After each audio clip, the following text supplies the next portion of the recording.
রাজধানী কাউরান বাজারে সবজির দাম রয়েছে সহনীয় পর্যায়ে। টমেটো, পেঁপে ও শসার দাম বাড়তি থাকলেও কমেছে অন্যান্য সবজির দাম। বিক্রেতারা বলছেন, পর্যাপ্ত সরবরাহ থাকায় দাম নিয়ন্ত্রণে রয়েছে। চিচিঙ্গা 40, সব মাল 40-30 টাকা কেজি। ঝিঙ্গা হয়েছে 50 টাকা, 40 টাকা। 1 কেজি ভেন্ডি 30 টাকা, তারপরে বটবড়ি 1 কেজি 50। সবজি সহ অন্যান্য পণ্যের দাম সহনীয় পর্যায়ে থাকায় স্বস্তি প্রকাশ করছেন ক্রেতারা।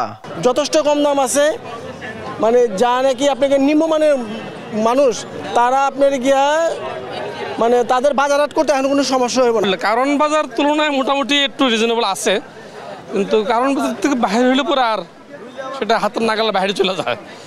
বিশেষ করে পটল, ঝিঙ্গা, চিচিঙ্গা সবকিছু মোটামুটি 50 টাকার নিচে আছে। এদিকে এলাচির দাম বাড়লেও স্থিতিশীল রয়েছে অন্যান্য মশলার দাম। ঈদুল আজহাকে সামনে রেখে মশলার বাজারে ভিড় লক্ষ্য করা যায়।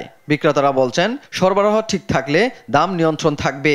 লবঙ্গ, গোলমরিচ, জৈত্রিক, জায়ফল, মশলা আইটেম এগুলি বাজার ঠিক আছে, তো এলাচির দামটা একটু বেশি আছে।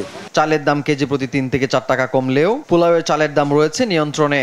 গরু ও মুরগির মাংসের দাম স্থিতিশীল থাকলেও মাছের বাজারে কমেছে ক্রেতাদের সংখ্যা।